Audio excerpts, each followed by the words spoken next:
ಪುರಾಣ ಎಂಬುದು ಒಂದು ನೆಪ. ಇದು ಈ ಪುರಾಣ ಎಂಬುದೊಂದು ನಿಮಿತ್ತ. ಇದು ನಾವೆಲ್ಲರೂ ಒಂದು ಕಡೆ ಸೇರಿ ಚಿಂತನೆ ಮಂಥನ ಮಾಡೋದು ಬಹಳ ಮುಖ್ಯ.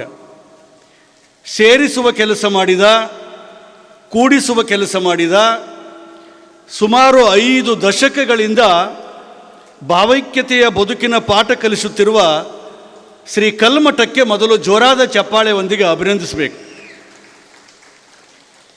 ಎಲ್ಲ ಪ್ರಾಣಿಗಳಲ್ಲಿ ಮನುಷ್ಯ ಶ್ರೇಷ್ಠ ಪ್ರಾಣಿ. ಕಾರಣ ಅವನಲ್ಲಿ ಆಲೋಚಿಸುವ ಶಕ್ತಿ ಇದೆ. ಯಾವುದು ಧರ್ಮ, ಯಾವುದು ಅಧರ್ಮ, ಯಾವುದು ಸತ್ಯ, ಯಾವುದು ಮಿಥ್ಯ, ಯಾವುದು ನ್ಯಾಯ, ಯಾವುದು ಅನ್ಯಾಯ, ಯಾವುದು ಅನುಕರಣೆ, ಯಾವುದು ಅಂಧಾನುಕರಣೆ, ಯಾವುದು ಮೌಢ್ಯ, ಯಾವುದು ಮಾನವೀಯತೆ, ಯಾವುದು ಬೇಕು, ಯಾವುದು ಬೇಡ ಅನ್ನುವಂಥ ಆಲೋಚನಾ ಶಕ್ತಿ ಮನುಷ್ಯನಿಗಿದೆ. ಆದರೂ ಕೂಡ ನಾವು ಏನು ಮಾಡುತ್ತಿದ್ದೇವೆ ಎಂಬುದನ್ನು ಪ್ರತಿಯೊಬ್ಬರೂ ಆತ್ಮಾವಲೋಕನ ಮಾಡಿಕೊಂಡರೆ ನಿಜವಾದ ಉತ್ತರ, ನಿಜವಾದ ಫಲಿತಾಂಶ ನಮಗೆ ಸಿಗಲಿಕ್ಕೆ ಸಾಧ್ಯವಾಗ್ತದೆ.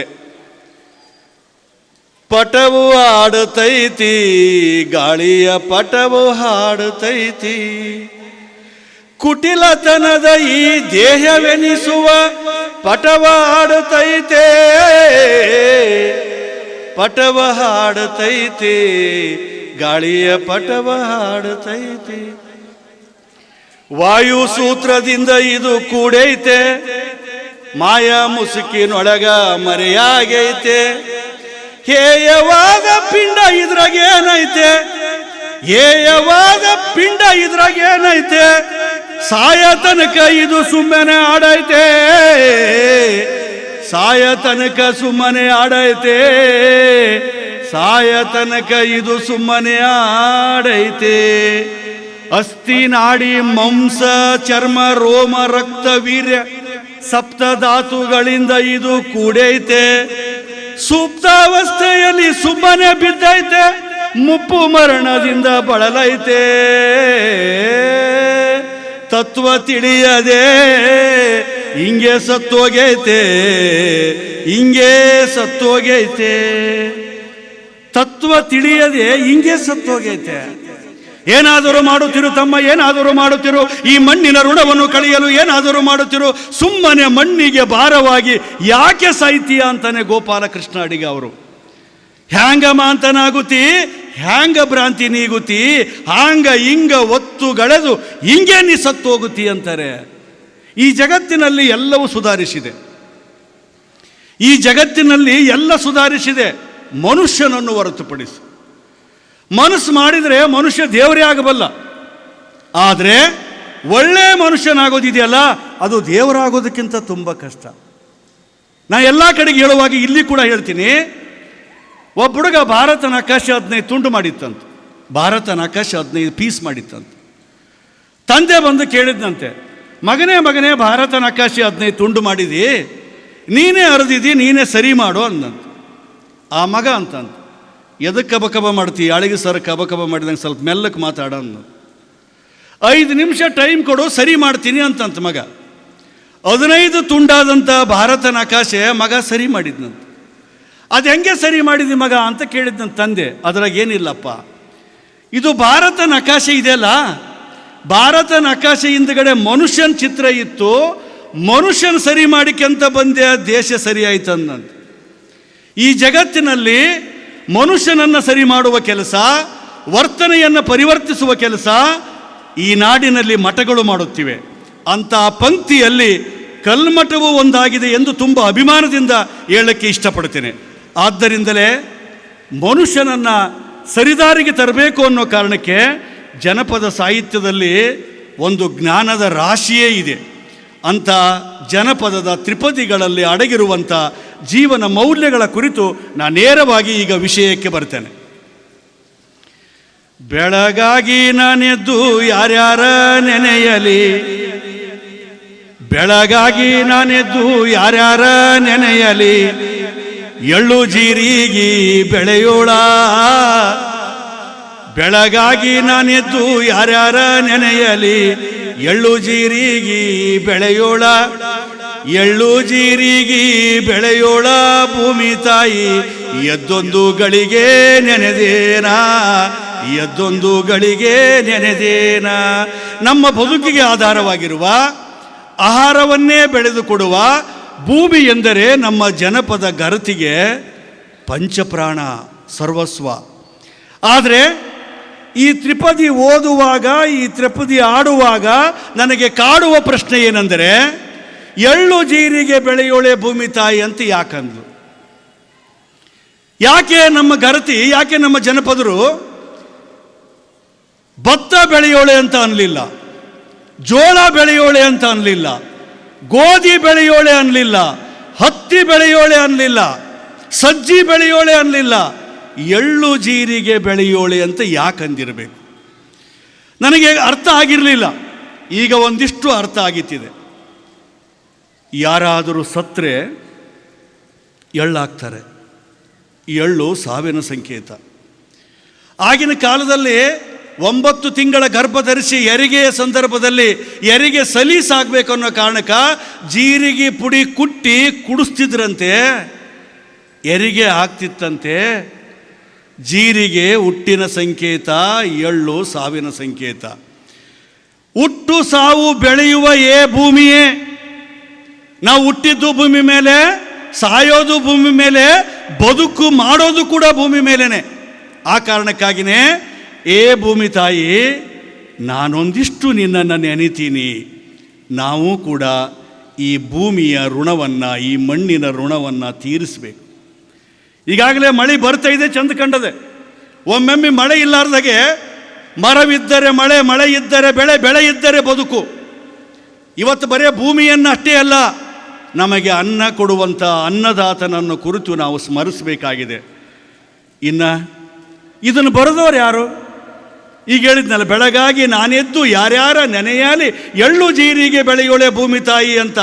ಇದನ್ನು ಬರೆದವರು ಅಕ್ಷರಸ್ಥರಲ್ಲ, ಯಾವುದೇ ಪದವಿಗಳನ್ನು ಪಡೆದವರಲ್ಲ, ವಿಶ್ವವಿದ್ಯಾಲಯದಲ್ಲಿ PhD ಪಡೆದವರಲ್ಲ, ಪ್ರಶಸ್ತಿ ಪುರಸ್ಕಾರಕ್ಕಾಗಿ ಹಂಬಲಿಸಿದವರಲ್ಲ, ಸಾಹಿತ್ಯ ಸಮ್ಮೇಳನದ ಅಧ್ಯಕ್ಷರಾಗಬೇಕು ಅನ್ನುವಂಥ ಆಸಕ್ತಿ ಅವರಿಗಿರಲಿಲ್ಲ. ಅವರೇ ಹೇಳ್ತಾರೆ, ಜನಪದರೇ ಬರೀತಾರೆ, ಹಲಗೆಯ ಹಿಡಿದಿಲ್ಲ ಬಳಪಾದಿ ಬರದಿಲ್ಲ, ಶ್ರೀ ಗುರು ನಮಗೆ ಬರಿಸಿಲ್ಲ. ಹಲಗೆಯ ಹಿಡಿದಿಲ್ಲ ಬಳಪಾದಿ ಬರೆದಿಲ್ಲ, ಶ್ರೀ ಗುರು ನಮಗೆ ಬರಿಸಿಲ್ಲ.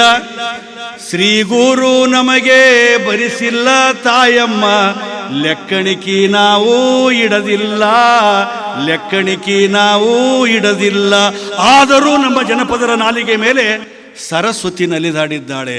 ಅವ್ರು ಹೇಳ್ತಾರೆ, ನಾನು ಪಾಠ ಹಿಡಿದಿಲ್ಲ, ಪೆನ್ಸಿಲ್ ಹಿಡಿದಿಲ್ಲ, ಸಾಲಿ ಮುಖ ನೋಡಿಲ್ಲ ಅಂತ ಹೇಳಿ ಇವತ್ತು ಸಾರ್ವತ್ರಿಕವಾಗಿ ಸರ್ವಕಾಲಕ್ಕೂ ಕೂಡ ನಿಲ್ಲುವಂಥ ಸಾಹಿತ್ಯ ಯಾವುದಾದ್ರಿದ್ರೆ ಅದು ಜನಪದ ಸಾಹಿತ್ಯ, ತತ್ವಪದ ಸಾಹಿತ್ಯ, ವಚನ ಸಾಹಿತ್ಯ. ಕೆಲ ಜನರು ನಾವು ಇರುವುದಕ್ಕಿಂತಲೂ ಹೆಚ್ಚು ದೊಡ್ಡವರಾಗಿ ಕಾಣುತ್ತಾರೆ. ಕೆಲ ಜನರು ತಾವು ಇರುವುದಕ್ಕಿಂತಲೂ ಹೆಚ್ಚು ದೊಡ್ಡವರಾಗಿ ಕಾಣುತ್ತಾರೆ. ಇನ್ನೂ ಕೆಲವರು ಕಾಣುವುದಕ್ಕಿಂತಲೂ ಹೆಚ್ಚು ದೊಡ್ಡವರಾಗಿರುತ್ತಾರೆ.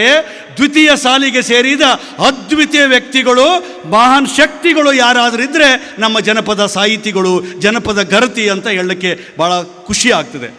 ಕನ್ನಡದ ನೆಲದ ಈ ಮಣ್ಣಿನ ಮಕ್ಕಳು ಕುರಿತೋದದೆ ಎಂಬ ಕಾವ್ಯ ಪರಿಣಿತ ಮತಿಗಳನ್ನುವಂಥ ಮಾತು ಅಕ್ಷರಸ ನಮ್ಮ ಜನಪದರಿಗೆ ಸಲ್ತದೆ. ಒಂದು ಮಾತು, ನಾ ಸಣ್ಣವಿದ್ದಾಗ, ನೀವೆಲ್ಲ ಸಣ್ಣವರಿದ್ದಾಗ ನಿಮ್ಮ ತಂದೆ ತಾಯಿ ಒಂದು ಹಾಡು ಹಾಡ್ತಿದ್ರು. ಅತ್ತಿ ಕಟ್ಟಿಗೆ ಬತ್ತಿ ಕಟ್ಟಿಗೆ ಬಾವನೋರು ಬಸವನೋರು ಕೈ ಕೈ ಧೂಳಗಾಯಿ ಪಂಚಂ ಪಗಡಂ ನೆಲ ಮುಟ್ಟಿ ದುಡುಂ ಅಂತ. ಇದನ್ನ ಯಾರು ಬರ್ದಾರ್ರಿ? ಇದನ್ನ ಯಾರು ಬರ್ದಾರ್ರಿ? ಈಗ ನಮ್ಮ ದೇವಯ್ಯ ಸರ್ ಹೇಳ್ತಿದ್ರಲ್ಲ, ಯಾಳಿಗೆ ಸರು ರಾಜ್ಯ ತುಂಬ ಭಾಷಣ ಮಾಡ್ತಾರೆ, ಪುಸ್ತಕ ಬರೆದಾರೆ, ಸಮ್ಮೇಳನ ಅಧ್ಯಕ್ಷರಾಗ್ಯಾರೆ. ಅವರು ಯಾರು ಕೂಡ ಹೆಸರಿಗಾಗಿ ಬರೆದವರಲ್ಲ. ಜನಪದರು ವಿಚಾರ ಪ್ರಿಯರೇ ವಿನ ಪ್ರಚಾರ ಪ್ರಿಯರಲ್ಲ. ಅತ್ತಿ ಕಟ್ಟಿಗೆ ಬತ್ತಿ ಕಟ್ಟಿಗೆ ಬಾವನೋರು ಬಸವನೋರು ಕೈ ಕೈ ಧೂಳಗಾಯಿ ಇದು ಯಾರು ಬರೆದಾರಂತೆ ಗೊತ್ತಿಲ್ಲ. ನಾವೆಲ್ಲ ಪುಸ್ತಕಕ್ಕೆ ಹೆಸರು ಹಾಕ್ಯಂತೀವಿ, ಒಂದು 20 ಪುಸ್ತಕ ಬರೆದೀವಿ ಅಂತ ಹೇಳ್ತೀವಿ. ಒಂದು ಗುಡಿಗೆ ಟ್ಯೂಬ್ಲೈಟ್ ಪಟ್ಟಿ ಕೊಟ್ಟರೆ ಆ ಪಟ್ಟಿ ತುಂಬ ಹೆಸರು ಹಾಕ್ತೀವಿ. ರಮೇಶ್ ಬಾಬು ಯಾಳಗಿ ಉಪನ್ಯಾಸಕರು, ಸಾಹಿತಿಗಳು ಅಂತೆ. ಹೆಸರು ಹೆಸರು ಎಂಬುದು ಕಸುರು ಬೀಸುವ ಗಾಳಿ, ಹಸೆಯೊಂದು ನಿನಗೇಕೆ ಬ್ರಹ್ಮಪುರಿ ಒಳಗೆ, ಹಸುವಾಗು ಶಿಶುವಾಗು ಸಸಿಯಾಗು ಕಸಬರಿಕೆಯಾಗಿಳೆಗೆ ಮಂಕುತಿಮ್ಮ ಅಂತಾನೆ ಡಿ ವಿ ಗುಂಡಪ್ಪ. ಒಬ್ಬೊಬ್ಬ ಸಾಹಿತಿಗಳಾದವರು ನಮ್ಮಂಥವರು ಕಿಂಕರತ್ವದಿಂದ ಶಂಕರತ್ವಕ್ಕೆ ತಲುಪಬೇಕು, ಸರಳತೆಯಲ್ಲಿ ಘನತೆ ಕಾಣಬೇಕು ಅಂತ. ನನ್ನದಿದು ನಾ ಬರೆದೆ ಎನ್ನುವ ಅಮಲೇರಿದರೆ ಪಾತಾಳದೊಳು ಬಿದ್ದ ನೀ ಮೇರುವಿನಿಂದ, ನಿನ್ನದಲ್ಲ ಪದಪುಂಜ ಯಾರೋ ಎತ್ತ ಕಾಣಿಕೆ ಅಂತಾರೆ ಕೆ ಸಿ ಶಿವಪ್ಪನವರು. ನಿನ್ನದಲ್ಲ ಪದಪುಂಜ. ನಮ್ಮ ಜನಪದರು ಹೇಳ್ತಾರೆ, ಅತ್ತಿಕಟ್ಟಿಗೆ ಬತ್ತಿಕಟ್ಟಿಗೆಯಲ್ಲಿ ಎಂಥ ಫಿಲಾಸಫಿ ಇದೆ. ಧಾರವಾಡದಲ್ಲಿ ಇದನ್ನು ವಿಶ್ಲೇಷಣೆ ಮಾಡಿದಾಗ ತುಂಬ ಖುಷಿ ಕೊಟ್ಟರು ಪಾಟೀಲ್ ಪುಟ್ಟಪ್ಪನವರು. ಯಾಕೆ ಈ ಮಾತು ಹೇಳ್ತೀನಿ ಅಂದರೆ, ಇದರ ಎಂಥ ಆಧ್ಯಾತ್ಮ ಇದೆ ನೋಡಿ ನೀವು. ಇದ್ದಾಗ ಅತ್ತಿಕಟ್ಟಿಗೆ, ಸತ್ತಾಗ ಬತ್ತಿಕಟ್ಟಿಗೆ. ನಮ್ಮಮ್ಮ ನನಗೆ ಆಡುವಾಗ ನನಗೆ ಗೊತ್ತಿರಲಿಲ್ಲ. ಇದ್ದಾಗ ಅತ್ತಿಕಟ್ಟಿಗೆ, ಸತ್ತಾಗ ಬತ್ತಿಕಟ್ಟಿಗೆ. ಬಾವುನೂರಿಗೆ ಬಸವನೂರಿಗೆ ಹೇಳಿ ಕಳಿಸೋದು, ಸತ್ತರ್ರಿ ಬರ್ರಿ ಅಂತ. ಕೈ ಕೈ ಧೂಳುಗಾಯಿ ಹತ್ಗಂತ ಬರ್ತಾರೆ. ಪಂಚಂ ಪಗಡಂ, 4 ಮಂದಿ ಎಣ ಹಿಡಿದಿರ್ತಾರೆ, ಇಂದೊಬ್ಬ ತೆಂಬಿಗೆ ಹಿಡಿದಿರ್ತಾನೆ ತೆಂಬಿಗೆ. ಪಂಚಂ ಪಗಡಂ, ನೆಲ ಮುಟ್ಟಿ ದುಡುಂ ಒಳಗೆ ಹಾಕಿ ಬಿಡ್ತಾರೆ. ಇಷ್ಟೇ ಬದುಕದ. ಆದರೂ ಕೂಡ ನಮ್ಮಲ್ಲಿರ್ತಕ್ಕಂಥ ಸೊಕ್ಕದಲ್ಲ, ಈ ಸೆಡುವದಲ್ಲ. ಅದಕ್ಕೆ ಬೆರಳ ಮೇಲೆ ತೋರಿಸು, ಕೊರಳ ಕೆಳಗೆ ತಗ್ಗಿಸು, ನಂದೇನಿಲ್ಲ ನಿಂದೇ ಇದೆಲ್ಲ ಎಂಬ ಭಾವ ಮೂಡಿಸು, ಎಂಬ ಭಾವ ಬೆಳೆಸು. ಇದೆಲ್ಲವೂ ಜನಪದರ ವ್ಯಕ್ತಿತ್ವ. ಇದು ಕಿಂಕರ ಭಾವ ಇದ್ದಲ್ಲ, ಇವು ಯಾವುದೇ ಅಹಂಕಾರ ಇಲ್ಲಾರ್ದೆ ಫಲವಿದ್ದರೆಂಬೆ ಬಾಗುತ್ತದೆ, ತೆನೆಯಿದ್ದ ದಂಟು ಬಾಗುತ್ತದೆ, ಗೊನೆಯಿದ್ದ ಬಾಳೆ ಬಾಗುತ್ತದೆ, ನೀನೇಕೆ ಬೀಗುತ್ತೀಯ ಅಂತಾನೆ ಸಿದ್ದಯ್ಯ ಪುರಾಣಿಕ. ಶಿವ ಅಂತ ಅಕ್ಷರ ಬರೋದು ನೋಡ್ರಿ ನೀವು. ಶಿವ ಅಂತ ಅಕ್ಷರ ಬರೀರಿ, ಸಿ ಅಕ್ಷರ ಬಗ್ಗಿರ್ತದೆ. ಶವ ಅಂತ ಬರೀರಿ, ನೆಟ್ಟಗಿರ್ತದೆ. ನೀವು ಬರೋದು ನೋಡ್ರಿ ಮನೆಗೆ ಹೋಗಿ. ಅಂಗ ಅಂತ ಬರೀರಿ, ಅದಾಗಿರ್ತಕ್ಕಂಥ ಅಡ್ಡಿಗೆರಿ ಕೆಡಿಸಿಬಿಡ್ರಿ, ಅದು ಮಗಂದು ಲಿಂಗ ಆಗ್ತದೆ. ಈ ನಮ್ಮ ದೇಹದೊಳಗೂ ಕೂಡ ಒಂದು ಅಡ್ಡಿಗೆರಿ ಅದ, ಸೊಕ್ಕನದ, ಮದ ಅನ್ನೋದದ. ಶಿವ ಅಂತ ಹೆಂಗೆ ಬಾಗ್ತಾನೆ, ನಮ್ಮ ಹಳ್ಳಿಯಾಗ ಭಾಳ ಚಂದ ಹೇಳ್ತಾರೆ, ಉರ್ದ ಊರಾಗಿರೋದಿಲ್ಲ.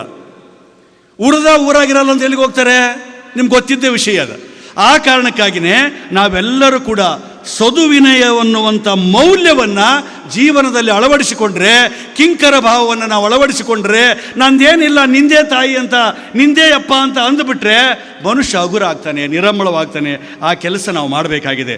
ಅಚ್ಚ ಕನ್ನಡ ನುಡಿಯಲ್ಲಿ ಜನಪದರ ಉಸಿರಿನ ಉಸಿರಾಗಿ ಹೊರಹೊಮ್ಮಿದ ಹಾಡುಗಳಿಗೆ ಜನಪದ ಸಾಹಿತ್ಯ ಅಂತ ಕರೀತಾರೆ. ಗ್ರಾಮೀಣ ಜನಪದದ ಪ್ರತಿಬಿಂಬವೇ ಜನಪದ ಸಾಹಿತ್ಯ.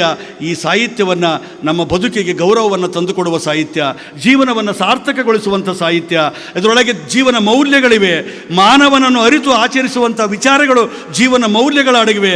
ಮತ್ತೊಬ್ಬರ ಮನೆಗೆ ಒಳ್ಳೆಯದಾಗಲಿ ಅಂತಿದ್ರಂಥವ್ರು. ಇವತ್ತು ಹೃದಯ ಶ್ರೀಮಂತಿಕೆ ಕಡಿಮೆ ಆಗ್ತಿದೆ ನಮ್ಮೊಳಗೆ. ಇವತ್ತ ವಿಶ್ವ ಹೃದಯದ ದಿನ. ಇವತ್ತು ನಾವೆಲ್ಲ ಕೂಡ ಹೃದಯ ಶ್ರೀಮಂತರಾಗಬೇಕಿಲ್ಲಿ. ಅವ್ರು ಎಂಥ ಹೃದಯ ಶ್ರೀಮಂತರು ಅನ್ನೋದಕ್ಕೆ ಒಂದು ತ್ರಿಪದಿ ಹೇಳ್ತೀನಿ ಕೇಳಿ. ಅವಾಗಿನ ಕಾಲಕ್ಕೆ ಈ ಬೀಸ ಗಿರಣಿ ಇರಲಿಲ್ಲ, ಜಿನ್ ಇರಲಿಲ್ಲ. ಆ ಬೀಸ ಕಲ್ಲು ಇಸ್ಕೊಂಡು ಬಂದು ಆ ಬೀಸ ಕಲ್ಲು ಯಾರು ಕೊಟ್ಟಿದ್ರು ಅವರಿಗೆ ಥ್ಯಾಂಕ್ಸ್ ಹೇಳ್ತಿದ್ರು ಅಂತವ್ರು. ಅವ್ರು ಹೆಂಗೆ ಥ್ಯಾಂಕ್ಸ್ ಹೇಳ್ತಿದ್ರು ಅಂದರೆ, ಕಲ್ಲು ಕೊಟ್ಟಮ್ಮಗೆ ಎಲ್ಲ ಭಾಗ್ಯವು ಬರಲಿ, ಮಲ್ಲಿಗೆ ಮುಡಿಯುವ ಸೊಸಿ ಬರಲಿ. ಕಲ್ಲು ಕೊಟ್ಟಮ್ಮಗೆ ಎಲ್ಲ ಭಾಗ್ಯವು ಬರಲಿ, ಮಲ್ಲಿಗೆ ಮುಡಿಯುವ ಸೊಸಿ ಬರಲಿ. ಮಲ್ಲಿಗೆ ಮುಡಿಯುವ ಸೊಸಿ ಬರಲಿ, ಆ ಮನೆಗೆ ಪಲ್ಲಕ್ಕಿ ಮ್ಯಾಲ ಮಗ ಬರಲಿ, ಪಲ್ಲಕ್ಕಿ ಮ್ಯಾಲ ಮಗ ಬರಲಿ.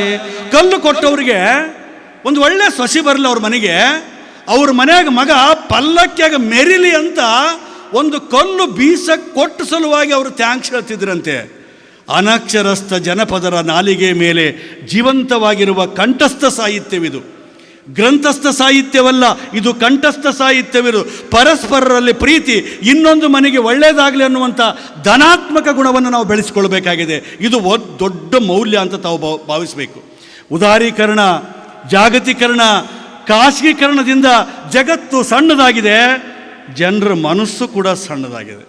ಹಾಗಾಗಿ ನಮ್ಮ ಹುಡುಗ ಅಂತಾನೆ, ಅಲ್ಲಪ್ಪ ನೀವು ಆಗಿನ ಕಾಲದಾಗೆ ಈ ಜನಪದ ಹಾಡುಗಳಿದ್ದವು, ಬೀಸ ಕಲ್ಲು ಕೊಡ್ತಿದ್ರು, ಹಾಡ್ತಿದ್ದಿ, ಮತ್ತು ಈಗಿನ ಕಾಲಕ್ಕೆ ಯಾರು ಕೇಳ್ತಾರವ ಅಂತ. ಅದಕ್ಕೆ ಅವನಿಗಾಗಿನೇ ಒಂದು ಹಾಡು. ಮಿಕ್ಸಿ ಕೊಟ್ಟಮ್ಮಗೆ ಎಲ್ಲ ಭಾಗ್ಯವು ಬರಲಿ, ಕಂಪ್ಯೂಟರ್ ಕಲಿತ ಸೊಸಿ ಬರಲಿ. ಮಿಕ್ಸಿ ಕೊಟ್ಟಮ್ಮಗೆ ಎಲ್ಲ ಭಾಗ್ಯವು ಬರಲಿ, ಕಂಪ್ಯೂಟರ್ ಕಲಿತ ಸೊಸಿ ಬರಲಿ. ಕಂಪ್ಯೂಟರ್ ಕಲಿತ ಸೊಸಿ ಬರಲಿ, ಆ ಮನೆಗೆ ಕಾಂಟೆಸ್ಸ ಕಾರ್ನ್ಯಾಗ ಮಗ ಬರಲಿ, ಕಾಂಟೆಸ್ಸ ಕಾರ್ನ್ಯಾಗ ಮಗ ಬರಲಿ. ಇನ್ನೊಬ್ಬರಿಗೆ ಇನ್ನೊಂದು ಮನೆಗೆ ಶುಭವಾಗಲಿ ಅಂತ ಹಾರೈಸುವಂಥ ಗುಣ ಬರಬೇಕಾಗಿದೆ, ಏನು ತಪ್ಪಿದೆ? ಆದರೆ ಇವತ್ತು ನಮ್ಮ ನೆರೆಹೊರೆಯವರು, ನಮ್ಮ ಮನೆ ಪಕ್ಕದವರು, ನಿಮ್ಮನೆ ಪಕ್ಕದವರು ಬಹುತೇಕವಾಗಿ ಇಂದಿನ ಮನೆ ಮುಂದಿನ ಮನೆ ಯಾರ ಮನೆಗೆ ನೋಡ್ರಿ ಒಬ್ಬರಿಲ್ಲ ಒಬ್ಬರು ಮನೆ ಬುಡಕ್ಕೆ ಮಾತಾಡಲ್ಲ. ನಾವು ಕಾಟಾಕಿರ್ತೀವಿ, ಟೂ ಬಿಟ್ಟಿರ್ತೀವಿ. ಮತ್ತು ನೆರೆಯವರು ಕೂಡ ನಾವು ಮಾತಾಡಲಿಲ್ಲ ಅಂದರೆ ಹೆಂಗೆ ನಮ್ಮ ವ್ಯಕ್ತಿತ್ವ ಆಗ್ತದೆ? ಹೆಂಗೆ ಇನ್ನೊಬ್ಬರ ಮನೆಗೆ ನಾವು ಒಳ್ಳೆಯದನ್ನು ಬಯಸಲಿಲ್ಲ ಅಂತ ಹೇಳಿದ್ರೆ ಹೆಂಗೆ ಶುಭ ಆಗ್ತದೆ? ಇದರ ಬಗ್ಗೆ ಆಲೋಚನೆ ಮಾಡಬೇಕು. ಇನ್ನು ನಮ್ಮ ವ್ಯಕ್ತಿತ್ವ ಪರಿಶುದ್ಧ ಆಗಬೇಕಂದ್ರೆ, ವ್ಯಕ್ತಿತ್ವ ಅನ್ನೋದೇ ದೊಡ್ಡ ಶಬ್ದ, ಇದು ದೊಡ್ಡ ಮೌಲ್ಯ. ಅದು ಒಬ್ಬ ವ್ಯಕ್ತಿನ ನಾನು ನೆನೆಸ್ಕೊಂಡ್ರೆ ಒಂದು ತತ್ವ ಬರ್ತದೆ ನೋಡ್ರಿ ಇಲ್ಲಿ, ವ್ಯಕ್ತಿ ಪ್ಲಸ್ ತತ್ವ ಈಜ್ಕೊಲ್ ಟು ವ್ಯಕ್ತಿತ್ವ. ಈಗ ಸುಮ್ಮನೆ ಹೇಳ್ತೀನಿ ಕೇಳಿ, ಕಾಯಕವೇ ಕೈಲಾಸ ಅಂತೀನಿ. ಹಿಂಗಂದ್ರೆ ಸಾಕು, ನಾನು ಹೇಳೋದೇ ಬೇಡ, ಅಲ್ಲಿ ಒಬ್ಬ ವ್ಯಕ್ತಿ ಬರ್ತಾನೆ, ಬಸವಣ್ಣ. ಸತ್ಯ ಅನ್ನುವಂಥ ತತ್ವ ಹೇಳಿಬಿಟ್ರೆ ಸಾಕು, ಅಲ್ಲಿ ಹರಿಶ್ಚಂದ್ರ ಬರ್ತಾನೆ, ಗಾಂಧಿ ತಾತ ಬರ್ತಾನೆ. ದಾನ ಸೂರ ಅಂದ್ರೆ ಸಾಕು, ನಾನು ಹೇಳೋದೇ ಬೇಡ, ಅಲ್ಲಿ ಕರ್ಣ ಬರ್ತಾನೆ. ಜೈ ಜವಾನ್ ಜೈ ಕಿಸಾನ್ ಅಂದ್ಬಿಟ್ರೆ ಸಾಕು, ಯಾರು ಬರ್ತಾರೆ ನಿಮ್ಗೆ ಗೊತ್ತಿದೆ? ಯಾರು ಬರ್ತಾರೆ? ಜೈ ಹಿಂದ್ ಅಂದರೆ ಜೈ ವಿಜ್ಞಾನ್ ಅಟಲ್ ಬಿಹಾರಿ ವಾಜಪೇಯಿ, ಲಾಲ್ ಬಹದ್ದೂರ್ ಶಾಸ್ತ್ರಿ ಜೈ ಜವಾನ್ ಜೈ ಕಿಸಾನ್, ಇನ್ಕಿಲಾಬ್ ಜಿಂದಾಬಾದ್ ಭಗತ್ ಸಿಂಗ್ ನೆನಪಿಗೆ ಬರ್ತಾನೆ. ಹೀಗೆ ಒಬ್ಬ ತತ್ವದ ಹಿಂದೆ ಒಬ್ಬ ವ್ಯಕ್ತಿ ಅಡಗಿದಾನಂದರೆ ಅದು ನಿಜವಾದ ವ್ಯಕ್ತಿತ್ವ. ಅಂಥ ವ್ಯಕ್ತಿತ್ವವನ್ನು ನಾವು ರೂಪಿಸಿಕೊಳ್ಬೇಕಾದ್ರೆ ವ್ಯಕ್ತಿತ್ವದ 4 ಪಿಲ್ಲರ್ಗಳನ್ನು ನಮಗೆ ಕಟ್ಟಿಕೊಟ್ಟರು ಯಾರು? ಜನಪದರು 4 ಅಂಶಗಳನ್ನು ಹೇಳ್ಯಾರ.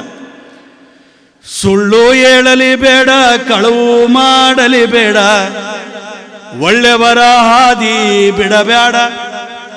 ಸುಳ್ಳು ಹೇಳಲಿ ಬೇಡ, ಕಳವು ಮಾಡಲಿ ಬೇಡ, ಒಳ್ಳೆಯವರ ಹಾದಿ ಬಿಡಬೇಡ. ಒಳ್ಳೆಯವರ ಹಾದಿ ಬಿಡಬೇಡ ನನ್ನ ತಮ್ಮ, ಒಳ್ಳಿ ನೋಡ ಬ್ಯಾಡ ಪರಹೆಣ್ಣ, ಒಳ್ಳಿ ನೋಡ ಬ್ಯಾಡ ಪರಹೆಣ್ಣ. ಸುಳ್ಳು ಹೇಳಬೇಡ, ಇದೇ ಜೀವನ ಮೌಲ್ಯ. ತ್ರಿಪದಿಗಳಲ್ಲಿ ಅಡಗಿರುವಂಥ ಮೌಲ್ಯ ಅಂದರೆ ಸುಳ್ಳು ಹೇಳಬೇಡ. ಗಾಂಧಿ ತಾತಗೆ ಕಿಟಲ್ ಅಂತ ಶಬ್ದ ಬರೆಯಕ್ಕೆ ಬರಲ್ಲಂತೆ, ಕಿಟಲ್. ರೂಮ್ ಸೂಪರ್ವೈಸರು ಗಾಂಧಿ ತಾತಗೆ ಹಿಂಗೆ ಟಚ್ ಮಾಡಿ ಹೇಳ್ತಾರಂತೆ, ಅಲ್ಲಿ ಪಕ್ಕದವನು ಬರ್ದಾನೆ ನೋಡಿಕೊಂಡು ಬರಿ ಅಂತೆ. ಆದರೆ ಗಾಂಧಿ ಬರೆಯಂಗಿಲ್ಲ ಅಂತಾನಂತೆ.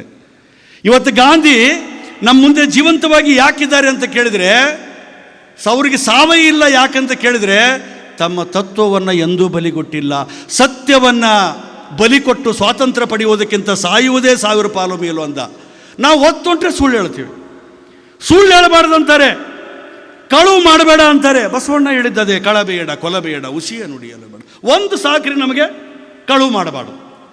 ಆಮೇಲೆ ಒಳ್ಳೆಯವರ ಹಾದಿ ಬಿಡಬೇಡ, ಸತ್ಯವಂತರ ಸಂಘವಿರಲು ತೀರ್ಥವೇತಕ್ಕೆ, ನಿತ್ಯ ಜ್ಞಾನಿಯಾದ ಮೇಲೆ ಚಿಂತೆ ಯಾತಕ್ಕೆ ಅಂತಾನೆ ಕನಕದಾಸ. ಉತ್ತಮರ ಸಂಘ ಇದ್ರೆ ಸಾಕು ಅಂತ, ಸಜ್ಜನರ ಸಂಘ ಹೆಜ್ಜೇನು ಸವಿದಂತೆ ಅಂತ ಅನೇಕ ಮಾತುಗಳಿವೆ. ನಮ್ಮ ದೇಶದಲ್ಲಿ ಜ್ಞಾನದ ರಾಶಿಯೇ ಇದೆ. ಆದ್ರೆ ಬರೀ ಹೇಳೋ ಕೆಲಸ ನಡೆದಿದೆ, ಕೇಳೋ ಕೆಲಸ ನಡೆದಿದೆ, ಅರಿತು ಆಚರಿಸುವಂಥ ಕೆಲಸ ಆಗಿಲ್ಲ. 11ನೇ ಶತಮಾನದಲ್ಲಿ ಜೇಡ್ರ ದಾಶಮಯ್ಯ ಹೇಳ್ತಾನೆ, ಹೇಳುವುದು ಬೋಳು ಕೇಳುವುದು ಬೋಳು, ಹೇಳುವವ ಕೇಳುವವ ಅರಿಯದಿದ್ದಡೆ ಅವು 2 ಜಾಳು ಬೋಳು ಕಾಣ ರಾಮನಾಥ ಅಂತ. ತಾನು ಆಚರಿಸಲಾಗದ ವಿಷಯಗಳನ್ನು ಇನ್ನೊಬ್ಬರಿಗೆ ಆಚರಿಸಿ ಎಂದು ಹೇಳುವವನೊಬ್ಬ ಅವಿವೇಕಿ ಅಂತಾನೆ ಸಾಕ್ರೆಟಿಸ್.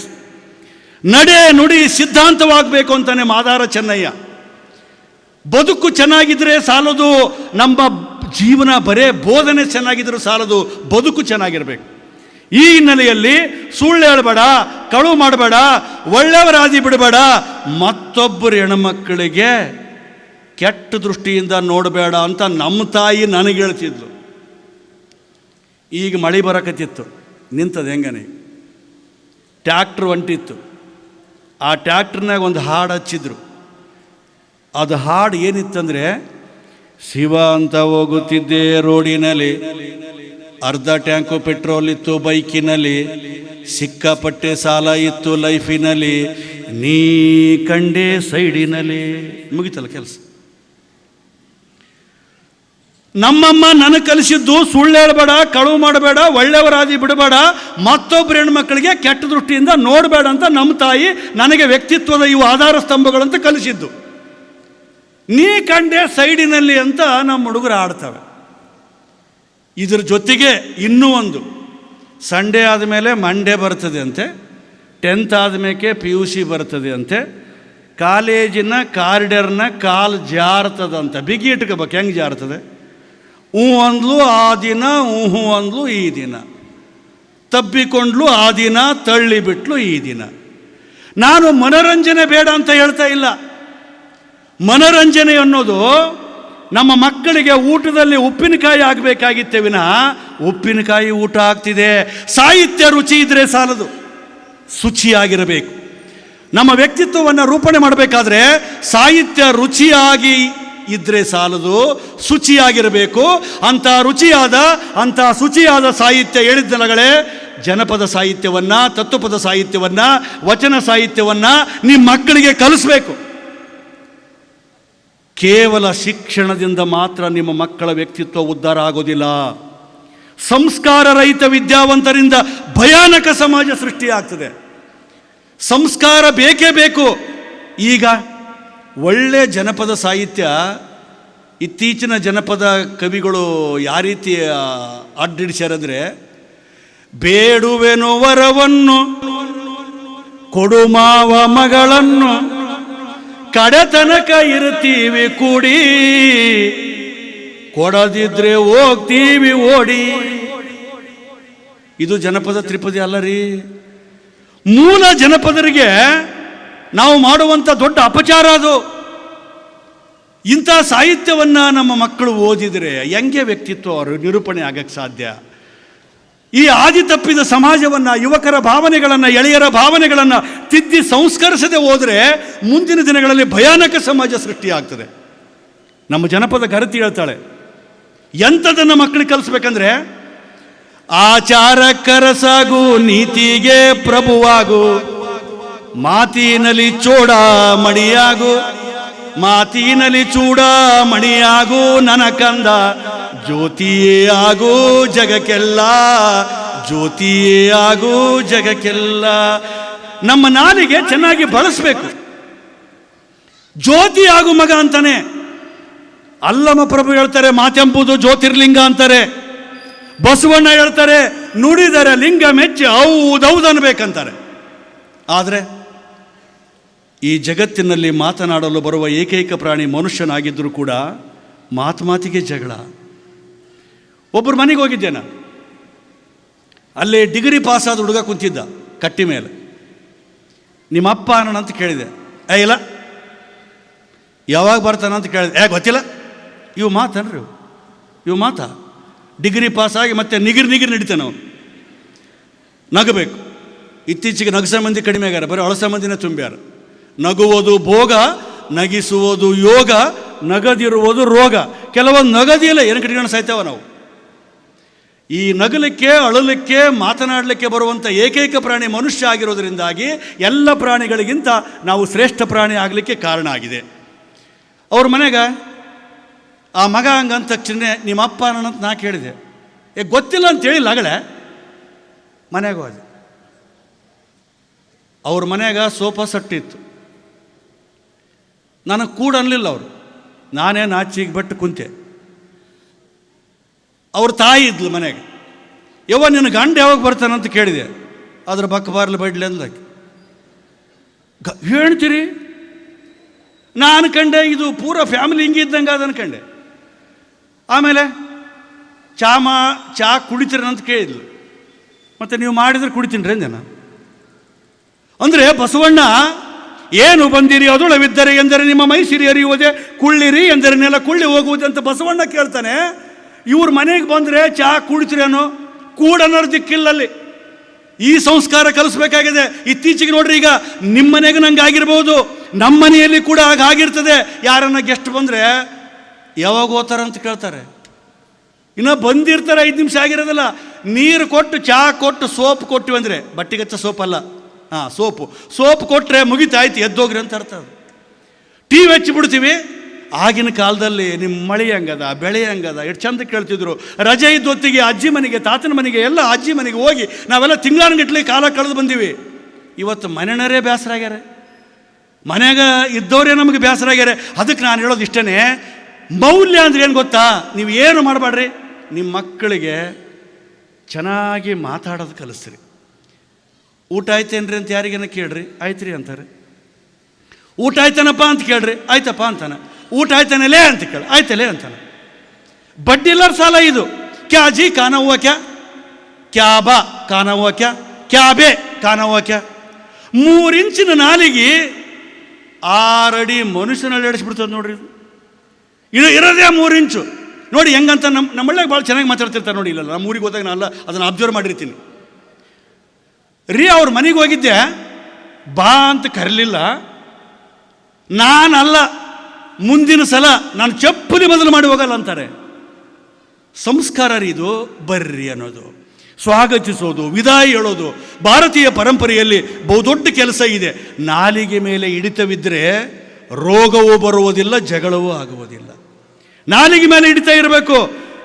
ದಾಸರು ಹೇಳ್ಯಾರಲ್ಲ, ಆಚಾರವಿಲ್ಲದ ನಾಲಿಗೆ ನಿನ್ನ ನೀಚ ಬುದ್ಧಿಯ ಬಿಡು ನಾಲಿಗೆ, ಪರರ ದೋಷಿಸಲು ಚಾಚಿಕೊಂಡಿರುವಂತ ನಾಲಿಗೆ ನಿನ್ನ ನೀಚ ಬುದ್ಧಿಯ ಬಿಡು ನಾಲಿಗೆ.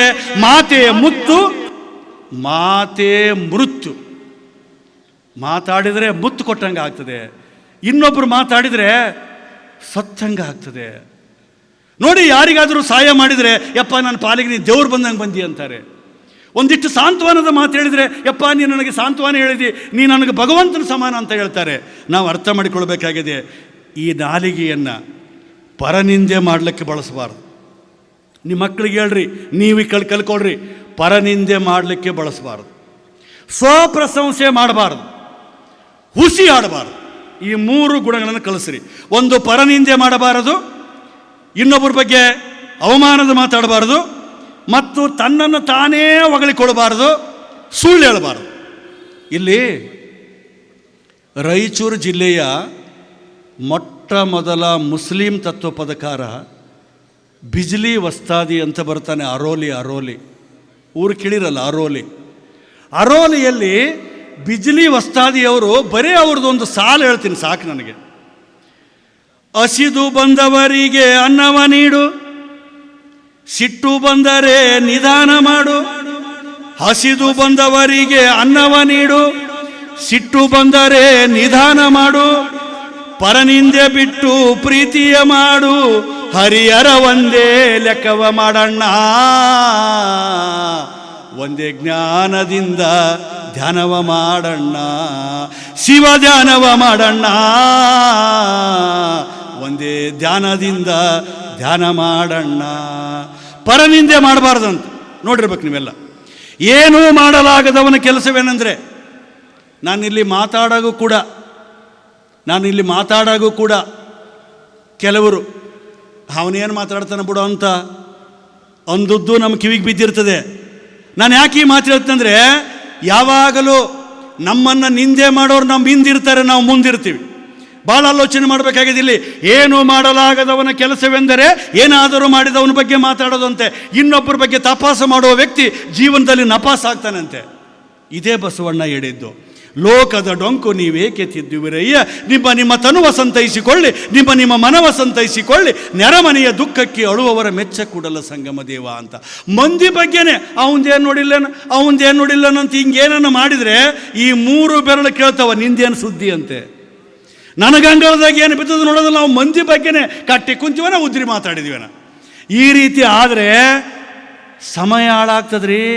ನಾವೇನಿಲ್ಲಿ ಗೂಟ ಜಡ್ಕೊಂಡು ಇರಕ್ಕೆ ಬಂದಿವೆ. Time and tide wait for ನನ್ನಂತ ಈಗ ಹೇಳಿದ್ರಲ್ಲ ಪುರಾಣಿಕರು. ಸಮಯ ಮತ್ತು ಸಮುದ್ರದ ಅಲೆಗಳು ಯಾರಿಗಾಗೂ ದಾರಿ ಕಾಯುವುದಿಲ್ಲ. ಕಾಲ ನಿನ್ನ ಜೀವನದ ನಾಣ್ಯ, ನೀನು ಬಳಸದಿದ್ದರೆ ಇನ್ನೊಬ್ಬರು ಬಳಸಿಬಿಡುತ್ತಾನೆ. ಗೋಡೆಗೆ ಮಳಜಡಿದು ಕ್ಯಾಲೆಂಡರನ್ನು, ಗಡಿಯಾರವನ್ನು ನಿಲ್ಲಿಸಬಹುದು, ಕಾಲವನ್ನು ನಿಲ್ಲಿಸಲು ಯಾರಿಂದಲಾಗದು. ಇದರ ಮಧ್ಯದಲ್ಲಿ ಮತ್ತೆ ನಾನು ಜನಪದ ತ್ರಿಪದಿಗೆ ಬರ್ತೀನಿ. ನೀವೇನು ಮಾಡಬೇಕಂದ್ರೆ, ನಮ್ಮನ್ನು ಪ್ರಪಂಚಕ್ಕೆ ಪರಿಚಯಿಸಿದ ಎತ್ತವರ ಋಣವನ್ನು ತೀರಿಸಬೇಕು. ಇದು ಒಂದು ಮಾತು ಸಾಕು ನಾನು ಹೇಳೋದು. ತಾಯವ್ಗ ಬೈಬೇಡ ತಿಳಿಗೇಡಿ ನನ್ನ ತಮ್ಮ, ತಾಯವ್ಗ ಬೈಬೇಡ ತಿಳಿಗೇಡಿ ನನ್ನ ತಮ್ಮ, ಬಾಳ ದಿನದಾಕಿ ಅಡದವ್ಗ, ಬಾಳ ದಿನದಾಕಿ ಅಡದವ್ಗ ಬೈದಾರೆ, ಬಾಳ ಮರಿಗ್ಯಾಳೋ ಮನದಾಗ, ಬಾಳ ಮರಿಗ್ಯಾಳೋ ಮನದಾಗ. ಅಪ್ಪಿ ತಪ್ಪಿ ಎತ್ತವರ ಕಣ್ಣುಗಳನ್ನು ತೇವಗೊಳಿಸಬೇಡಿ. ಈ ಕಲ್ಲಮಠದ ದಸರಾದಿಂದ ನೀವು ಇಲ್ಲಿ ಕುಂತೋರಾದರೂ ಕೂಡ ನಾವು ಇವತ್ತೇ ಪ್ರಮಾಣ ಮಾಡಬೇಕು. ಸುವರ್ಣ ದಸರಾ ಸಂದರ್ಭದಲ್ಲಿ ಪ್ರಮಾಣ ಮಾಡಬೇಕು. ಅನೇಕ ಜನ ತಂದೆ ತಾಯಿನ ಸರಿಯಾಗಿ ನೋಡುವಂಥ ಜನ ಇಲ್ಲಿದ್ದಾರೆ. ಏನಂತ ಹೇಳಿದನೀಗ, ತಂದೆ ತಾಯಿ ಅಪ್ಪಿ ತಪ್ಪಿ ಅಳಬಾರದು. ಯಾರ ಮನೆಗೆ ತಂದೆ ತಾಯಿ ಅಳುತ್ತಾರೆ ಅದು ಮನೆ ಅಲ್ಲ, ಅದು ಮಸಣ ಅಂತ. ನಮ್ಮ ಮಕ್ಕಳಿಂದ ನಾವು ಸೇವೆಯನ್ನು ನಿರೀಕ್ಷಿಸುವುದಾದರೆ, ನಮ್ಮ ಮಕ್ಕಳಿಂದ ನಾವು ಸೇವೆ ನಿರೀಕ್ಷಿಸುವುದಾದರೆ ಮೊದಲು ಮಕ್ಕಳಾಗಿ ನಮ್ಮ ತಂದೆ ತಾಯಿ ಸೇವೆ ನಾನು ಮಾಡಬೇಕು. ನಮ್ಮಪ್ಪ ನಮ್ಮಮ್ಮನ ನಾನು ಸರಿಯಾಗಿ ನೋಡ್ಕೊಂಡಂದ್ರೆ ನನ್ನ ಮಕ್ಕಳು ಅಂತವೆ, ಏ ಪಾಪ ಅವರಪ್ಪ ಅವರ ಅಮ್ಮನ ಚಂದ ನೋಡ್ಕೊಂಡನ, ನಾನು ಅವನು ಚಂದ ನೋಡ್ಕೋಬೇಕು ಅಂತಾರೆ. ಬಿತ್ತಿದ್ದನ್ನು ಬೆಳಿತೀವಿ ನಾವು. ಒಂದು ಮಾತು ಕೇಳಿ, ಒಬ್ಬ ತಂದೆ 80 ವರ್ಷದ ಮುದುಕ, ತಲೆ ಅಳ್ಳಾಡಿಸ್ತದೆ, ಕೈ ನಡುಗಕತ್ತದೆ. ಆತನ ಹೆಂಡತಿ ಅಂತಾಳೆ, ಸೊಸಿ ಮಗ ಇದ್ದಾರೆ, ನಿಮ್ಮ ಅಪ್ಪನ ಕಾಲಾಗ ಸಾಕಾಗ್ಯದ ನನಗೆ, ಏನನ್ನ ಚಾದ ಕಪ್ಪು ಕೊಡ್ತೀನಿ, ಹಿಂಗೆ ಕೈ ಹಿಂಗೆ ಅಳ್ಳಾಡ್ಸ ಅಂತ ಹೋಗಿ ಚಹಾ ಕುಡಿಯೋ ಹೊತ್ತಿ ಕೆಡವಿ ಬಿಡ್ತಾನೆ, ಚಹಾ ಎಲ್ಲ ಚೆಲ್ಲಿ ಬಿಡ್ತದೆ, ಅದು ನಾನೇ ಬಳಿಬೇಕು, ಅದು ನಾನೇ ತೊಳಿಬೇಕು. ಅವಾಗ ಗಂಡಗ ಅಂತ, ಅಲ್ಲ ನಿಮ್ಮ ಅಪ್ಪಗೆ ಏನಾರ ಒಂದು ವ್ಯವಸ್ಥೆ ಮಾಡಬೇಕು. ಹೌದು, ನನಗೂ ಹಂಗೆ ಅನ್ನಿಸ್ತದೆ, ಮತ್ತು ಏನು ಮಾಡಬೇಕು? ಏನಿಲ್ಲ ರೀ, ಒಂದು ಐಡಿಯಾ ಕೊಡ್ತೀನಿ. ಒಂದು ಡೈನಿಂಗ್ ಟೇಬಲ್ ಸಪ್ರೇಟ್ ತಂದು ಬಿಡೋಣ. ನಾವು ಮರದ ತಟ್ಟೆಯಲ್ಲಿ ಊಟಕ್ಕೆ ಕೊಡೋಣ. ಅದು ಮರದ ತಟ್ಟೆ ಕೆಳಗೆ ಬಿದ್ದರೂ ಒಡೆಯೋದಿಲ್ಲ. ಕಾಜಿನ ಗ್ಲಾಸ್ ಬೇಡ, ಸ್ಟೀಲಿಂದ ಯಾವುದು ಬೇಡ, ಸಪ್ಪಳ ಆಗ್ತದೆ, ನನಗೆ ಕಿರಿಕಿರಿ ಶುರುವಾಗ್ತದೆ. ಮರದ ತಟ್ಟೆಯಲ್ಲಿ ಊಟಕ್ಕೆ ಕೊಡೋಣ. ಆಯಿತು, ಒಂದು ಮರದ ತಟ್ಟೆ ತಂದರು, ಒಂದು ಡೈನಿಂಗ್ ಟೇಬಲ್ ತಂದರು. ಅವ ಎಷ್ಟನ ಗಲೀಜು ಮಾಡಲಿ ಅಲ್ಲೇ ಒಂದು ಕಡೆಗೆ ಮಾಡ್ತಾನೆ, ಒರೆಸ್ಬಿಡೋಣ ನಾವು. ಅವ್ರಿಗೊಂದು 8 ವರ್ಷದ ಮಗ ಇತ್ತು. ಇವ್ರದ್ದು ಇಬ್ಬರು ಈ ಥರ ಮಾಡೋದು ಆ ಮಗನಿಗೆಲ್ಲ ಗೊತ್ತಾಯಿತು. ಒಂದಿನ ಮಗ ಮನೆಗೆ ಕಾಣಲಿಲ್ಲ. ಎಲ್ಲೇನ ಮಗ ಅಂತ ಹುಡುಕಾಡ್ತಾರೆ. ಆ ಮನೆ ಹಿಂದುಗಡೆ ಒಂದು ಮರ ಇರ್ತದೆ, ಮರದ ಬುಡಕ ಹುಡುಗ ಆಡ್ತಿರ್ತದೆ. ಅಲ್ಲೋಗಿ ಕೇಳ್ತಾರೆ, ಮಗ ಇಲ್ಲೇನು ಮಾಡಕತ್ತಿದೆ? ಏನಿಲ್ಲಪ್ಪ, 2 ಮರದ ತಟ್ಟೆಗಳನ್ನು ಮಾಡಕತ್ತೀನಿ ಅಂತ ಮಗು. ಯಾಕೆ ಅಂತ ಕೇಳ್ತಾನೆ ತಂದೆ ತಾಯಿ. ನೀವು ನಮ್ಮ ತಾತನಿಗೆ ಹೇಗೆ ಮರದ ತಟ್ಟೆಯಲ್ಲಿ ಊಟ ಕೊಟ್ಟಿದ್ದೀರಿ, ಮುಂದೆ ನಿಮಗೆ ವಯಸ್ಸಾದಾಗ ಬೇಕಲ್ಲ ಅಂತದಂತೆ. ಯಾಕೆ ಈ ಮಾತು ಹೇಳ್ತೀನಿ ಅಂದರೆ, ಮಾಡಿದ್ದುಣ್ಣೋ ಮಾರಾಯ ಗಾದೆ ಮಾತಿದೆ. ಆ ಕಾರಣಕ್ಕೆ ನಿಮ್ಮಪ್ಪ ನಿಮ್ಮಮ್ಮನ ಚಂದ ನೋಡ್ಕೋಬೇಕು. ಯಾಕೆಂದರೆ ನಮಗೂ ತೊಳೆದಾರ, ನಮಗೂ ಬಳದಾರ ಚಿಕ್ಕವರಾಗಿದ್ದಾಗ. ಈ ವಯಸ್ಸಿನಲ್ಲಿ ಅವರಿಗೆ ತೊಳಿಬೇಕು, ಅವರಿಗೆ ಬಳಿಬೇಕು. ಅವರು ಹೇಗೆ ನಮ್ಮನ್ನು ತೊಳೆಯುವಾಗ, ಅವರು ನಮ್ಮನ್ನು ಬಳಿಯುವಾಗ ಏಸಿಕೊಂಡದ್ದುಂಟೆ. ಇಲ್ಲಿ ಒಂದು ಊರಿಗೆ ಹೋಗಿದ್ದೆ, ಕಾರ್ಯಕ್ರಮ ಲೇಟ್ ಇತ್ತು. ಹಿಂಗೆ ತಿರುಗಾಡ್ಕೊಂತ ಹೋದೆ. ಒಂದು ಮನೆ ಕಟ್ಟಿ ಮೇಲೆ ಇಬ್ಬರು ಗಂಡ ಹೆಂಡತಿ ಯಜಮಾನರು ಕುಂತಿದ್ರು. ಒಂದು ಗ್ಲಾಸ್ ನೀರು ಕೊಡ್ರಿ ಅಂತ ಕೇಳಿದೆ. ನೀರು ಕೊಟ್ಟರು, ನೀರು ಕುಡಿದೆ. ಆ ನೀರಿನ ಋಣ ತೀರಿಸ್ಬೇಕಲ್ಲ. ನಿಮಗೆಷ್ಟು ಮಂದಿ ಮಕ್ಕಳು ಅಂದೆ? ಅವ ಅಂದ 3 ಗಣಮಕ್ಕಳು ಅಂದ. ಲಿಂಗಭೇದ ಮಾಡ ಹೆಣ್ಣು ಗಂಡು ಅಂತ ಕೇಳೇ ಇಲ್ಲ, ಆತನೇ ಹೇಳಿಬಿಟ್ಟ 3 ಗಂಡು ಅಂದ. ಏನು ಮಾಡ್ತಾರಂತ ಇಷ್ಟೇ ಕೇಳಿ ನಾನು. ಒಬ್ಬವ ಡಾಕ್ಟ್ರ್ ಇದ್ದಾನ್ರಿ, ಅಮೇರಿಕದಾಗಿರ್ತಾನೆ. ಇನ್ನೊಬ್ಬ ಮಗ ಇಂಜಿನಿಯರ್ ಇದ್ದಾನೆ, ಬೆಂಗಳೂರಾಗಿರ್ತಾನೆ ಅಂತ ಸುಮ್ಮನೆ ಆಗಿಬಿಟ್ಟ. ಮತ್ತು 3ನೇ ಮಗ ಏನು ಮಾಡ್ತಾನೆ ಅಂತ ಕೇಳಿದೆ. ಏನು ಮಾಡೋದದ ಯಾಳಿಗೆ ಸಾರ, 3ನೇ ಮಗನಿಗೆ ನಿಮ್ಮಂಗೆ ವಿದ್ಯೆ ತೆಲಿಗೆ ಹತ್ತಲಿಲ್ಲ, ಅದು ಭಾಳ ದಡ್ಡಾಯಿತು ಕೋಡಿ. ನಮ್ಮ ಮನೆ ಪಕ್ಕದಲ್ಲಿ ಒಂದು ಕಿರಾಣಿ ಅಂಗಡಿ ಇಟ್ಕೊಂಡು ಕುಂತಾನಂತ ತುಂಬ ಬೇಜಾರಿನಿಂದ ಹೇಳಿದ. ಬಗಲಾಗ ಹತ್ತು ಹೆಣ್ತಿ ಕುಂತಿದ್ದಲ್ಲ. ಓ ಯಾಳಿಗೆ ಸರ್, ನನ್ನ ಗಂಡನ ಮಾತು ಏನು ಕೇಳ್ತೋ ಯಪ್ಪ, ಅವ ದಡ್ಡಾಗ್ಯಾನ, ಕಿರಾಣಿ ಅಂಗಡಿ ಇಟ್ಕೊಂಡು ಕುಂತಾನ ಅನ್ನೋ ಸಲುವಾಗಿ ನಾವು ಇವತ್ತು 2 ರೊಟ್ಟಿ ಕಾಣಕತ್ತೀವಂದರು. ಯಾಕೆ ಈ ಮಾತು ಹೇಳಕತ್ತೀನಿ ಅಂದರೆ, ನೀವು ಇಲ್ಲಿ ಕುಂತವ್ರ ಮಕ್ಕಳು ಯಾರು ಇಂಜಿನಿಯರು ಡಾಕ್ಟರ್ ಆಗಬಾರ್ದು ಅನ್ನೋದು ನನ್ನ ಮಾತಿನ ಅರ್ಥ ಅಲ್ಲ. ಒತ್ತೊತ್ತಿಗೆ ಊಟ ಕೊಟ್ಟು, ತಪ್ಪು ಮಾಡಿದಾಗ ಒಂದು ಏಟು ಕೊಟ್ಟು, ಕೂಲಿ ನಾಲಿ ಮಾಡಿ, ಶಾಲೆ ಕಲಿಸಿ, ಶಾಣೆನ ಮಾಡಿ, ಜೊತೆಗಾತಿ ಹುಡುಕಿ, ಜೋಡು ಮಾಡಿದ ತಂದೆ ತಾಯಿಗೆ ಊಟ ಕೊಡದಿದ್ರೆ ಮಕ್ಕಳವು. ಇದು ಗಂಭೀರವಾಗಿ ಆಲೋಚಿಸಬೇಕು. ಇದೇ ದೊಡ್ಡ ಪುರಾಣ ಇದು ಎಲ್ಲರ ಮನೆಗಿರ್ತಕ್ಕಂಥ ಪುರಾಣ. ಹೈರಾಣ ಆಗಿಬಿಟ್ಟದ ಬದುಕು. ಆ ಕಾರಣಕ್ಕೆ ನಾನು ಒತ್ತಿ ಹೇಳೋದು ಇನ್ನೂ ಒಂದು ಮಾತು. ನನಗೆ 8:50 ಬಿಡ್ಬೇಕಂತ ಹೇಳ್ಯಾರ. ಇನ್ನೂ ಒಂದು 5-10 ನಿಮಿಷ ಆಯಿತು, ನಾನು ಬಿಟ್ಟುಬಿಡ್ತೀನಿ. ಕೊನೆ ಮಾತು. ರೈಲ್ವೆ ಸ್ಟೇಷನ್ನಲ್ಲಿ 2 ನೌಕರದಾರ ಮಕ್ಕಳು ನೋಡ್ರಿ, ಹೆಂಗಾರ ಕತೆ ಕೇಳ್ರಿ. 2 ನೌಕರದಾರರು, ಅಮ್ಮ ನೀನು ಇಲ್ಲಿ ಸ್ಟೇಷನ್ ಕೂಡ ಅಂತ ಅಣ್ಣ ಬಿಟ್ಟು ಹೋದಂತ, ತಮ್ಮ ಬರ್ತಾನೆ ಅಂತೇಳಿ. ಸಂಜೆ 6 ಆಯಿತು. ಟ್ರೇನ್ ಹೋಗ್ತಾವ ಬರ್ತಾವ, ಈ ಮುದುಕಿ ಹೋಗನೇ ಹೊಲ್ದು. ಅಲ್ಲಿ ಒಂದು ಟೀ ಸ್ಟಾಲ್ ಇತ್ತು, ಅಂಗಡಿ, ಚಾದ ಅಂಗಡಿ. ಒಂದು ಬ್ರೆಡ್ಡು, ಒಂದು ಗ್ಲಾಸ್ ನೀರು, ಚಾ ತೊಗೊಂಡು ಆ ಮುದುಕಿ ಬಲ್ಲಿ ಹೋದವನು, ಪುಣ್ಯಾತ್ಮ, ಹೃದಯ ಶ್ರೀಮಂತ. ಅಜ್ಜಿ ಟ್ರೇನ್ ಎಲ್ಲ ಹೊಂಟವಲ್ಲ, ನೀ ಎಲ್ಲಿಗೆ ಹೋಗ್ಬೇಕು, ಎಲ್ಲಿಗಿಲ್ಲ, ಚಾ ಕುಡಿ, ನೀರು ಕುಡಿ, ಬ್ರೆಡ್ ತಿನ್ನು ಅಂತೇಳಿ ಆ ಮುದುಕಿಗೆ ಮಾತಾಡಿಸ್ತಾನೆ. ಆ ಮುದುಕಿ ಅಂತದೆ, ಏನಿಲ್ಲಪ್ಪ, ದೊಡ್ಡ ಮಗ ಬಂದು ಕೂಡ್ಸಾನೆ, ಸಣ್ಣ ಮಗ ಕರ್ಕೊಂಡು ಹೋಗ್ತಂದಾನೆ, ಸಣ್ಣ ಮಗನೂ ಬಂದಿಲ್ಲ, ದೊಡ್ಡ ಮಗನೂ ಬಂದಿಲ್ಲ. ಯಪ್ಪ, ಈ ಪೇಪರ್ದಾಗ ಅಡ್ರೆಸ್ ಅದ, ಈ ಅಡ್ರೆಸ್ಗೆ ನಾನು ಮುಟ್ಟಿಸ್ಬಿಡಪ್ಪ, ನಿನಗೆ ಪುಣ್ಯ ಬರ್ತದ ಅಂತ. ಆ ಪೇಪರ್ ಇಸ್ಕೊಂಡು ನೋಡ್ತಾನ್ರಿ, ಈ ಮುದುಕಿಯನ್ನು ದಯಮಾಡಿ ವೃದ್ಧಾಶ್ರಮ ಕಳಿಸ್ರಿ ಅಂತ ಬರೆದಿದ್ರಂತ. ಆ ಮುದುಕಿ ವೃದ್ಧಾಶ್ರಮಕ್ಕೆ ಹೋಯ್ತದ, ಸಾಯಕ್ಕೆ ತಯಾರಾಗ್ಯದ. ಇನ್ನೂ ಒಂದು 4-6 ದಿನಕ್ಕೆ ಸಾಯ್ತದ ಮುದುಕಿ. ವೃದ್ಧಾಶ್ರಮದ ಮುಖ್ಯಸ್ಥರಿಗೆ ಹೇಳ್ತದಂತ ಮುದುಕಿ, ಯಪ್ಪ ನಾನು 2 ಮಕ್ಕಳು ಓಡಂಗಾಗ್ಯದ, ಕರೆಸ್ರೋ ಯಪ್ಪ. 2 ಮಕ್ಕಳು ಬಂದು ನಿಲ್ತಾರೆ. ಅಮ್ಮ ನಮ್ಗೆ ಯಾಕೆ ಕೇಳಿದಂತ ಏನು ಕೆಲಸ? ಏನಿಲ್ಲಪ್ಪ, ನಾನು ಒಂದು 2 ಬೇಡಿಕೆ ಅದಾವ, 2 ಡಿಮಾಂಡ್ಸ್ ಅದಾವ, 2 ಆಸೆಗಳದವ, 2 ಕನಸುಗಳದವ, ಈಡೇರಿಸಿಬಿಡ್ರಪ್ಪ, ಸಾಕು, ನಿಮಗೆ ಪುಣ್ಯ ಬರ್ತದೆ. ಏನು ಹೇಳಮ್ಮ? ಇಲ್ಲಿ ವೃದ್ಧಾಶ್ರಮದಾಗ ಸೊಳ್ಳೆ ಭಾಳ ಅದಾವ, ಒಂದು ಫ್ಯಾನ್ ಕೂಡಿಸ್ರೋ ಯಪ್ಪ. ಇಲ್ಲಿ ನಿಮಗೇನು ನೌಕರಿ ಅದ, ಎಲ್ಲ ಅದ, ಎಲ್ಲರೂ ಆರಾಮಿರ್ತೀವಿ, ಒಂದು ಫ್ಯಾನ್ ಕೂಡಿಸ್ರಿ ಯಪ್ಪ. ಇಲ್ಲಿ ನೀರು ಚೆನ್ನಾಗಿಲ್ಲ, ಫಿಲ್ಟರ್ ವಾಟರ್ ಬೇಕು, ಫಿಲ್ಟರ್ ವಾಟರ್ ಕೂಡಿಸ್ರೋ ಯಪ್ಪ ಇಲ್ಲಿ. ಅವಾಗ ಅವ್ರಿಬ್ಬರು ಮಕ್ಕಳು ಅಂತಾರಂತ, ಮುದುಕಿ ಇವತ್ತು ವೃದ್ಧಾಶ್ರಮಗದಿ, ಈಗ 4 ದಿನದಾಗ ಸಾಯ್ತಿ, ಇಂಥವೆಲ್ಲ ನೀ ಯಾಕೆ ಅಪೇಕ್ಷೆ ಪಡ್ತಿ? ಅವಾಗ ತಾಯಿ ಅಂತಾಳಂತ, ಕೇಳ್ರಿ ಎಷ್ಟು ಚಂದದ ಈ ಮಾತನ್ನು, ಚುಚ್ಚುತ್ತದೆ. ತಾಯಿ ಅಂತಾಳಂತೆ, ಏನಿಲ್ಲ ಮಕ್ಕಳೇ, ನೀವು ಹೇಗೆ ನನ್ನನ್ನು ವೃದ್ಧಾಶ್ರಮ ಕಳಿಸಿರಿ, ಒಂದು ವೇಳೆ ಮುಂದೆ ನಿಮ್ಮ ಮಕ್ಕಳು ವೃದ್ಧಾಶ್ರಮ ಕಳಿಸಿದರೆ ಮಗ ಒಳ್ಳೆ ಗಾಳಿ ತಗೊಳ್ಳಿ, ಮಗ ಒಳ್ಳೆ ನೀರು ಕುಡ್ಲಿ, ಇದು ತಾಯಿ ಹೃದಯ ಕಂಡ್ರೆ ನಾವು ಅರ್ಥ ಮಾಡ್ಕೋಬೇಕು.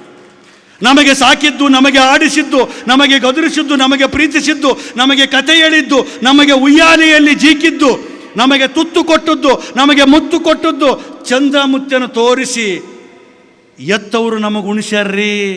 ಅಲ್ಲೊಳಗೆ ಆ ಚಂದಮಾಮ ಬಂದ ಅಂತೇಳಿ ಬಾಯಿ ಥರದಾಗ ತುತ್ತಿಟ್ಟರಲ್ಲ, ಅವರೆಲ್ಲರ ಬಾಳಿಗೆ ನಾವು ಹುಣ್ಣಿಮೆ ಆಗಬೇಕೆ ವಿನ ಅಮಾವಾಸ್ಯೆ ಆಗಬಾರ್ದು. ಈ ರೀತಿಯಾಗಿ ಇದೊಂದು ಮಾತು ಹೇಳ್ತಾ ಇನ್ನು ಸಂಬಂಧಗಳನ್ನು ಗೌರವಿಸಬೇಕು. ಆಯಿತು, ನನ್ನ ಟೈಮ್ ಮುಗೀತು, ಇನ್ನು 2 ನಿಮಿಷ. ಸಂಬಂಧಗಳನ್ನು ಗೌರವಿಸಬೇಕು, ಇದು ಕೊನೆಯದು. ಇನ್ನು ಸಾಕಷ್ಟು 1 ಗಂಟೆ ಅಲ್ಲ, ಜನಪದ ಸಾಹಿತ್ಯ ಮುಗಿದಿಲ್ಲ ಅದು. ಅಕ್ಕನ ಹೊಲದಾಗ ಮೆಕ್ಕಿಯ ಪಡದಾಗ ಗಕ್ಕನೆ ಬಾರೋ ಮಳೆರಾಯ, ಅಕ್ಕನ ಹೊಲದಾಗ ಮೆಕ್ಕಿಯ ಪಡದಾಗ ಗಕ್ಕನೆ ಬಾರೋ ಮಳೆರಾಯ, ಗಕ್ಕನೆ ಬಾರೋ ಮಳೆರಾಯ ನನ್ನಕ್ಕ ಮಕ್ಕಳ ತಾಯಿ ಮರಗುವಳು, ಮಕ್ಕಳ ತಾಯಿ ಮರಗುವಳು. ತಂಗಿ ಆಡ್ತಿದ್ಲಂತೆ. ಅಕ್ಕನ ಹೊಲದಾಗ ಮಳೆ ಚಲೋ ಬರಲಿ, ಅಕ್ಕನ ಹೊಲದಾಗ ಮೆಕ್ಕಿ ತನಿ ಚಲೋ ಆಗಲಿ, ಅಕ್ಕಗ ಮಕ್ಕಳು ಭಾಳವ, ಸಂಸಾರ ಚಲೋ ಆಗಲಂತ ತಂಗಿ ಆಡ್ತಿದ್ಲಂತ. ಈ ಕೆಲವರು, ಎಲ್ಲರಂತಲ್ಲ, ಕೆಲವರು ಕಸ ಬಳಿಯಕ್ಕೆ ಜಗಳ ಆಡ್ತಿರ್ತಾವೆ ಅಕ್ಕ ತಂಗಿಯರು. ಆಗಿನ ಕಾಲಕ್ಕೆ ಈ ಹೃದಯ ಶ್ರೀಮಂತರು. ಇಲ್ಲಿ ನೋಡಿ, ಈ ಅಕ್ಕನ ಹೊಲದಾಗ ಅಕ್ಕ ತಂಗಿಯರ ಬಗ್ಗೆ ಹೆಣ್ಣು ಮಕ್ಕಳಿಗೆ ಇಲ್ಲಿ ಒಂದು ಇದನ್ನು ಮಾತನ್ನು ಹೇಳಿ ನಾನು ಮಾತನ್ನು ಮುಗಿಸ್ತೀನಿ. ಅಣ್ಣ ತಮ್ಮಂದಿರಿಬ್ಬರು ಅಕ್ಕ ತಂಗಿಯರನ್ನ ಮದುವೆ ಆಗಿದ್ರು. ಅಣ್ಣ ತಮ್ಮಂದಿರಿಬ್ಬರು ಅಕ್ಕ ತಂಗಿಯರನ್ನ ಮದುವೆ ಆಗಿದ್ರು. ಅಕ್ಕ ತಂಗಿಯರಿಬ್ಬರು 10th ಪಾಸ್ ಆಗಿದ್ರು. ಇದು ಭಾಳ ಚಂದದ, ಕೇಳಿಬಿಡು. ಏನು ಚಂದದ ಅಂತ ಹಂಗೆ ಹೇಳ್ತಾನೆ ಅಂತ ನೋಡಿ. ಒಬ್ಬ ಸಾಲಿ ಮಾಸ್ತರ್ ಇದ್ದ, ಇನ್ನೊಬ್ಬತ ಒಕ್ಕಲ್ತನ ಮಾಡ್ತಿದ್ದ. ಅಣ್ಣ ತಮ್ಮಂದ್ರಿಬ್ಬರು, ಒಬ್ಬ ಸಾಲಿ ಮಾಸ್ತರ್ ಇದ್ದ, ಒಬ್ಬ ಒಕ್ಕಲ್ತನ ಮಾಡ್ತಿದ್ದ. ಸಾಲಿ ಮಾಸ್ತರ ದಿನ ಸಾಲಿಗೆ ಹೋಗಿ ಮನೆಗೆ ಹೋಗಾಗ 2 ಮೊಳ ಹೂವು ಒಯ್ತಿದ್ದ. ಹೂವು, ಹೆಣ್ಮಕ್ಳಿಗೆ ಹೂವು ಅಂದ್ರೆ ಪಂಚಪ್ರಾಣ. ಆ ಮಾಸ್ತರ್ನ ಹೆಂಡ್ತಿ ಹೂವು ಇಟ್ಕೊಂಡು ಮನೆಯಾಗ ತಿರುಗಾಡ್ತಿದ್ದ. ರೈತ ಬಂದ, ನೇಗಿಲು ಹಾಕಿದ, ಊಟಕ್ಕೆ ಕೊಡಂದ ಹೆಣ್ತಿಗೆ ಸುಟ್ಟು ಬೈಯಿತು. ನಿನ್ನ ಕಲ್ಲು ಹಾಕ, ನೀನು ಮಾಡ್ಕೊಂಡಿನಿ ಒಮ್ಮೆನ ಹೂವು ತಂದೆ. ಇವ ರೈತ ಅಂತಾನೆ, ಹೆಂಡತಿಯ ಮನಸ್ಸನ್ನು ಪರಿವರ್ತನೆ ಮಾಡೋಕ್ಕೆ ಹೇಳ್ತಾನೆ. ಇಲ್ಲ, ನಾನು ಅಡವಿಗೆ ಹೋಗ್ತೀನಿ, ಹೊಲ್ದಾಗ ಹೋಗ್ತೀನಿ, ಅಲ್ಲಿ ಹೂವು ಪವ್ವ ಸಿಗೋದಿಲ್ಲ, ಪಾಲಿಗೆ ಬಂದದ್ದು ಪಂಚಾಮೃತ, ಅಂಥದ್ದೆಲ್ಲ ಅಪೇಕ್ಷೆ ಪಡಬೇಡ ಅಂತಾನೆ. ಇದು ಮಾಸ್ತರ್ನ ಹೆಂಡ್ತಿ ಗೊತ್ತಾಗ್ತದೆ. ಇವರಿಬ್ಬರು ಗಂಡ ಹೆಂಡ್ತಿ ಮಾತಾಡೋದು ಮಾಸ್ತರ್ನ ಹೆಂಡ್ತಿ ಗೊತ್ತಾಗ್ತದೆ. ಮತ್ತೆ ಮರುದಿವಸ ಮಾಸ್ತರ್ ಹೂವು ತೊಗೊಂಬರ್ತಾನೆ, ಮುಖ ತೊಕ್ಕಂತಾಳೆ, ಏನೇನು ಬಡ್ಕೋಬೇಕು ಎಲ್ಲ ಬಡ್ಕೊಂತಾಳೆ, ಹೂವು ಇಟ್ಕೊಂತಾಳೆ. ರೈತನ ಹೆಂಡ್ತಿ ಮುಂದಾನೆ ಹಿಂಗ ಮಾಡ್ಕೊಂಡು ತಿರುಗಾಡ್ತಾಳೆ, ಮತ್ತಿಟ್ಟು ಹೊಟ್ಟೆ ಕಲಿಸ್ಲಿ ಅಂತ. ನಾ ಮೊನ್ನೆ ಊರಿಗೆ ಹೋಗಿದ್ದೆ, ರೈತ ಸಿಕ್ಕ. ಆರಾಮನ ಅಂತ ಇಷ್ಟೇ ಕೇಳಿದೆ ನಾನು, ಬೇರೆ ಏನು ಕೇಳಿಲ್ರಿ. ಆರಾಮನಪ್ಪ ಅಂತ ಕೇಳಿದೆ. ನಿಮ್ಮಂಥವ್ರು ಅಕ್ಕಿ ಕಾಳು ಹಾಕಿದ್ರೆ ಹೆಂಗೆ ಆರಾಮ ಇರ್ತೀವಿ ಅಂತ. ನಾನು 2 ಸಲ ಕೈ ಮುಟ್ಕೊಂಡೆ ನೋಡಿದೆ, ನಂದಂಥ ಪಾಪದ ಕೈ ಇರ್ಬೇಕಂತ. ಇಲ್ಲ ಸರ್, ಜೋಕ್ ಮಾಡಿದೆ ಅಂದವ. ಏನಾಯ್ತಲ್ಲ ಅಂತ ನಾ ಕೇಳ್ತೀನಿ. ನಾವು ಬೇರೆ ಆದೀವಿ ಅಣ್ತಂಬ್ರು ಅಂದವ. ಅಲ್ಲಿ 8 ಅಂಕಣ ಮನೆ ಇತ್ತು, ಮತ್ತು ಹೆಂಗೆ ಬೇರೆ ಆಯ್ತು ಅಂತ ನಾಲ್ಕು ಅದೇ 8 ಅಂಕಣದಾಗ ಇಟ್ಟಂಗೆ ಏರಿಸಿಬಿಟ್ಟಿವಿ. ಅವ ಆ ಕಡೆ ನಾವು ಈ ಕಡೆ ಅಂದ. ಎದಕ್ಕಂತ ನಾ ಕೇಳ್ತೀನಿ. 2 ಮೊಳ ಹೂವನೇ ಗದ್ದಲ ಮಾಡಿ ತಂದವ. ತಾ ಮುಡಿದ ಮಲ್ಲಿಗೆ ಒಂದಿಷ್ಟು, ಅವಳೊಂದಿಷ್ಟು ಮುಡಿಯಲ್ಲಿ ಅಂತ ಕೊಟ್ಟರೆ ಆ ಮನೆ ಹೊಡಿತಿತ್ತ. ಇಲ್ಲಿ ನಿಂತು ಹೇಳ್ತೀವಿ ನಾವು, ಕಾಗಿ ಕೋಳಿ ಕರ್ಕೊಂಡು ತಿಂತವೆ. ಮನುಷ್ಯ ಕಾಗಿ ಕೋಳಿಗಿಂತ ಕರಕಷ್ಟ. ಊರ ಮುಂದೆ ಹಾಲು ಹಳ್ಳ ಹರಿಯುತ್ತಿರಲಿ, ಬಿಜ್ಜಳನ ಭಂಡಾರ ಎನಗೆ ಕೈ ಅಂತ ಬಸವಣ್ಣ ಹೇಳ್ಯಾರ. ಕರಿಯ ನಿತ್ತಡೆವಲ್ಲೆ, ಸಿರಿಯ ನಿತ್ತಡೆವಲ್ಲೆ, ಇರಿದಿಪ್ಪ ರಾಜ್ಯವ ನಿತ್ತಡೆವಲ್ಲೆ, ನಿಮ್ಮ ನಿತ್ಯ ಕಾಣ ರಾಮನಾಥ ಎಂದು ಜೇಡ್ರದಾಸಮ ಹೇಳಿದ್ದಾರೆ. 5ಕ್ಕೆ ಲಕ್ಕಮ್ಮ ಹೇಳ್ತಾರೆ, ಆಸೆ ಎಂಬುದು ಅರಸರಿಗಲ್ಲದೆ ಶಿವಭಕ್ತರಿಗುಂಟೆಯ್ಯ, ಈ ಸಕ್ಕಿ ಆಸೆ ನಿಮಗೇಕೆ, ಈಶ್ವರನಿಗೆ ಸಲ್ಲದ ಬೋನ. ಇಷ್ಟೆಲ್ಲ ಹೇಳ್ತೀವಿ, ಮತ್ತು 1 ಮೊಳ ಹೂವು ಅಲ್ಲಿ ಕೊಟ್ಟುಬಿಟ್ರೆ ಆ ಮನೆ ಹೊಡಿತಿತ್ತೇನ್ರಿ? ಇದ್ರ ಬಗ್ಗೆ ತಾವೆಲ್ಲ ಆಲೋಚನೆ ಮಾಡಬೇಕು. ಇನ್ನೂ ಭಾಳಷ್ಟು ಆಲೋಚನೆಗಳಿವೆ. ಸಾಕು ಅಂತ ನಾನು ಭಾವಿಸ್ಕೊಂಡು ನನ್ನ ಮಾತನ್ನು ಮುಗಿಸ್ತೇನೆ. ಎಲ್ಲ ಕಡೆ ಹೇಳುವಂತೇನೆ, ಮತ್ತು ಇಲ್ಲಿ ಮಾತು ನಂದು ಅದೇನೆ. ಹಿಮಾಲಯಕ್ಕೆ ನೆಗಡಿ ಬಂದೊಡೆ ಹೋಗಿ ಮೂಗರಿಸುವರು ಯಾರು? ಹಿಮಾಲಯಕ್ಕೆ ನೆಗಡಿ ಬಂದೊಡೆ ಹೋಗಿ ಮೂಗರಿಸುವರು ಯಾರು? ಸಮುದ್ರಕ್ಕೆ ನೀರಡಿಕೆಯಾಗಿದೆ ಎಂದರೆ ಹೋಗಿ ನೀರು ಕುಡಿಸುವರು ಯಾರು? ಚಂದ್ರನಿಗೆ ಚಳಿಯಾಗಿದೆ ಎಂದರೆ ಹೋಗಿ ಕಂಬಳಿ ಒದಿಸುವರು ಯಾರು? ಸೂರ್ಯನಿಗೆ ಶೆಕೆಯಾಗಿದೆ ಎಂದರೆ ಹೋಗಿ ಗಾಳಿ ಬೀಸುವರಾರು? ಎಲ್ಲ ಪ್ರಾಣಿಗಳಲ್ಲಿ ಶ್ರೇಷ್ಠ ಪ್ರಾಣಿಯಾದ ಮನುಷ್ಯನೇ ತಪ್ಪು ಮಾಡಿದ್ರೆ ಈ ಜಗತ್ತಿನಾಗ ತಿದ್ದೋರು ಯಾರಿಲ್ಲರಿ. ನಿಮ್ಮರಿವೇ ನಿಮಗೆ ಗುರು, ನನ್ನರಿವೇ ನನಗೆ ಗುರು. ಸ್ವೀಕರಿಸಲಾರವಾದ ವಿಚಾರಗಳನ್ನು ಮಾತ್ರ ಸ್ವೀಕರಿಸಲು ಅನಾರ್ಹವಾಗಿದ್ದರೆ ಖಂಡಿತ ತಿರಸ್ಕರಿಸಿ. ಯಾಕೆಂದರೆ ಇವು ನನ್ನ ವಿಚಾರಗಳು. ಜಾನಪದ ತ್ರಿಪದಿಗಳ ನೆಪದಲ್ಲಿ 4-6 ವಿಚಾರಗಳನ್ನು ಹೇಳಿದ್ದೇನೆ. ಆ ಎಲ್ಲ ವಿಚಾರಗಳನ್ನು ಇಂಥ ಧರ್ಮದ ಕಾರ್ಯದಲ್ಲಿ ನಾವೆಲ್ಲ ಪಾಲ್ಗೊಂಡಿದ್ದೀವಿ. ಮಠ ನಮ್ಮನ್ನು ತಿದ್ದುವಂಥ ಕೆಲಸ ಮಾಡ್ತಿದೆ. ನಾವೆಲ್ಲ ತಿದ್ದಿ ಸುಂದರ ಸಮಾಜವನ್ನು ನಿರ್ಮಾಣ ಮಾಡೋಣ ಅಂತ ಹೇಳ್ತಾ, ನನ್ನನ್ನು ಅವಕಾಶಕ್ಕಾಗಿ ಇಲ್ಲಿ ಇಷ್ಟು ತನಕ ಮಾತಾಡಿದ ಅವಕಾಶ ಮಾಡಿಕೊಟ್ಟಂಥ ನಮ್ಮ ಕಲ್ಮಠ ಪೂಜ್ಯರಿಗೂ, ಬಹಳ ಶಾಂತ ರೀತಿಯಾಗಿ ಕೇಳಿದ ತಮಗೂ ನಮಸ್ಕಾರ. ಇಲ್ಲಿವರೆಗೆ